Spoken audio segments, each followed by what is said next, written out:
अस्सलाम वालेकुम नाज़रीन इकराम, मॉडर्न तर्जमा क्लास में आपकी खिदमत में हाज़िर हैं।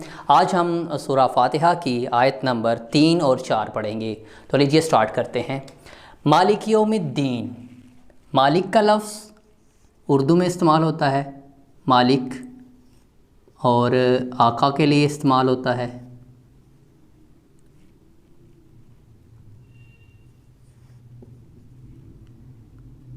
इसी तरह मालिक जो है वो निगरान को भी कहते हैं। तो यहाँ हम तर्जमा जो करीब तरीन है लफ्ज़ के वो करेंगे मालिक। मालिक है, अल्लाह ताला मालिक है। यौमिद्दीन, यौम का लफ्ज़ आम उर्दू में इस्तेमाल होता है दिन के लिए। जैसा कि हम ने कोई एप्लीकेशन लिखनी होती है तो उसमें हम लिखते हैं कि हमें एक यौम की रुखसत अनायत फ़रमाएँ। तो यौम का क्या मतलब है? दिन। इसी तरह रोज़ भी इसको कहते हैं यौमिद्दीन। मालिक है यौम, दिन का, अद्दीन। दीन का लफ्ज़ जो है, दीन एक तो जो उर्दू में भी इस्तेमाल होता है मज़हब के माना में आता है, लेकिन यहाँ जो दीन है ये अरबी खालिस लफ्ज़ है और इसका तर्जमा होता है, ये अरबी खालिस लफ्ज़ है, इसका तर्जमा होता है बदला। बदला। इसी तरह यहाँ पर लफ्ज़ एक और हम इस्तेमाल कर सकते हैं जज़ा। तो यहाँ पर हम तर्जमा इसका ये करेंगे मालिक है दिन का, अद्दीन बदले के।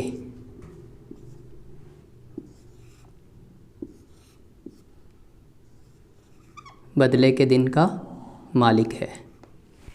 उसके बाद आगे देखें इय्याका नअबुदु। जो लफ्ज़ इय्या है अगर इसकी पार्टीशन करें तो यहाँ एक लफ्ज़ इय्या बनेगा और प्लस का। इय्या ये होता है ख़ास के लिए, किसी चीज़ को ख़ास करना, और का तर्जमा होगा तेरी। जहाँ पर का इस्तेमाल होता है जहाँ आपके सामने कोई बंदा मौजूद है जिससे आप मुखातिब हैं, तो उस वक्त का की ज़मीर इस्तेमाल होती है, का प्रोनाउन इस्तेमाल होता है उसके नाम की जगह पे। तो काग में तेरा, तेरी, तुम्हारा, तुम्हारे, मतलब ये इन मानों में इस्तेमाल हो सकता है। आपका, आपकी। ख़ास तेरी, इय्या का ख़ास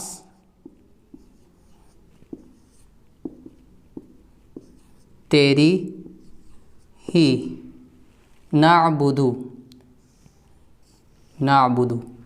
नअबुदु में देखें एक तो पहले नून आ गया है, उसके बाद अब्द है नअबुदु। नून पहले आ जाए, ये याद रखें, नून पहले आ जाए वर्ब में, फ़ेल में, काम में नून पहले आ जाए, ये आम तौर पे फ़ेल मुज़ारे की अलामत होती है जिसमें हाल और मुस्तकबिल का सीगा पाया जाता है। तो नून पहले आ गया है, लिहाजा इसका हम तर्जमा करते हैं जमा मुतकल्लिम, यानी बोलने वाले, जो बात करने वाले हैं वो ज़्यादा लोग हैं। तो नून इस चीज़ की अलामत है। नअबुदु। अब्द का लफ्ज़ क्या है? इबादत से है। अब्द बंदे को भी कहते हैं, इबादत करने वाले को भी कहते हैं, लेकिन यहाँ पर ये वर्ब इस्तेमाल होता है नअबुदु। ये नून जो है इसको हम कहेंगे जमा मुतकल्लिम के लिए है, और ये क्या है? इबादत के लिए है, अब्द से इबादत। ठीक है। नअबुदु तर्जमा क्या करेंगे? हम इबादत करते हैं। यहाँ देखिए जमा मुतकल्लम का क्या मतलब है, यानी बात करने वाले ज़्यादा हैं, तो यहाँ पर हम ये हम का तर्जमा करेंगे, हम इबादत करते हैं। उसके बाद आ गया जी वाह। वाह का तर्जमा अरबी में बहुत ज़्यादा इस्तेमाल हुआ है, कुरान मजीद में सबसे ज़्यादा यही लफ्ज़ है वाह। और वाह का तर्जमा क्या है? और। व इय्याका, इय्याका हम पहले भी पढ़ चुके हैं, ख़ास तेरी ही, तो यहाँ पर हम वही तर्जमा करेंगे, ख़ास तेरी ही। اس کے بعد آ جائے نستعین، اس کو نیچے لے آتے ہیں، نستعین۔ نستعین میں پھر دیکھ لیں شروع میں نون آ گیا ہے، نون کس چیز کی علامت ہے؟ جمع متکلم کی۔ اس کے بعد کیا ہے؟ لفظ استعانت اس میں نکل رہا ہے، طلب کرنا کسی چیز کا، اور اس کے بعد یہ یا نون ہے۔ تو یہاں ہم ترجمہ اس کا کیا کریں گے؟ ہم خاص تیری ہی ہم مدد طلب کرتے ہیں۔ یہاں میں نے پہلے بھی آپ کو بتایا ہے کہ یہ دیکھیں یہ یا نون آ گئی ہے، یہ جمع کی علامت ہے۔ یہ نون یہاں پر یہ جو آ گیا ہے، یہ نون جو ہے یہ جمع متکلم کے لیے ہے، اور اس کے اندر جو ہے استعانت کا لفظ نکل رہا ہے، اسی سے لفظ اعانت بھی ہوتا ہے۔ یہاں میں لکھ دیتا ہوں ہنٹ کے طور پہ، استعانت اور اسی طرح اعانت، کسی کی مدد کرنا، اسی سے لفظ معاونت بھی ہے۔ تو یہ اسی باب کے تحت، اسی جو ہے وہ ماخذ کے تحت یہ سارے الفاظ آ رہے ہیں، ان کا روٹ ورڈ سیم ہے۔ تو انشاءاللہ ہم اسی چیز کو آگے جاری رکھیں گے اسی سلسلے میں۔ تو یہاں پر دیکھیں اس میں مالک یوم الدین ایاک نعبد و ایاک نستعین، اس میں بات کیا ہو رہی ہے؟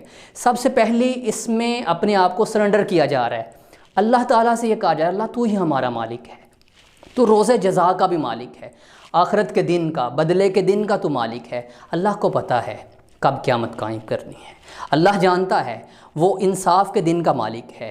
یوم الدین کا یہی مطلب ہے کہ وہ جانتا ہے کہ کیسے انصاف کرنا ہے۔ یہاں ایک چھوٹا سا نقطہ میں بیان کرنا ضروری سمجھتا ہوں۔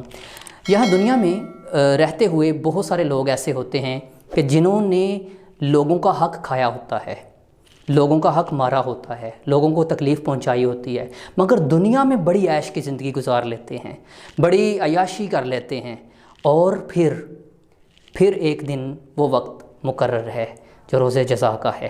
اللہ تعالیٰ نے اس دن کو اپنی ملکیت میں اسی لیے لیا ہے کہ ایسے لوگوں کو پھر وہاں پر ضرور انصاف کے ساتھ سزا دی جائے، اور ایسے مظلوم لوگ جنہوں نے دنیا میں بڑی مظلومیت کی زندگی گزاری، بڑے ظلم و جبر برداشت کیے، مگر ان کی دنیا میں کوئی داد رسی نہ ہوئی، تو اللہ تعالیٰ وہ مالک ہے روز جزا کا۔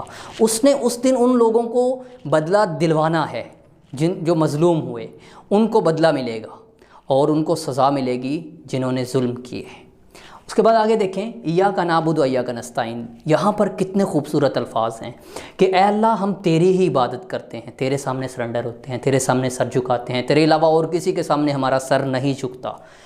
وَإِيَّاكَ نَسْتَعِينُ، اور خاص تیری ہی ہم مدد طلب کرتے ہیں۔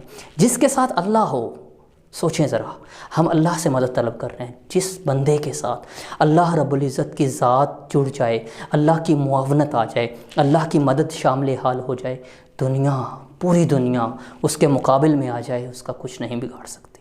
کتنی خوبصورت آیات ہیں، اللہ کے سامنے بندہ سرنڈر کر رہا ہے، اور دیکھیے اللہ تعالیٰ کتنا خوش ہوگا اپنے بندے سے۔ تو یہ ہمارا سلسلہ انشاءاللہ جاری رہے گا، اگلی کلاس میں اگلے ہفتے انشاءاللہ ہم حاضر ہوں گے، اس وقت کے لیے اجازت دیجیے، اللہ حافظ۔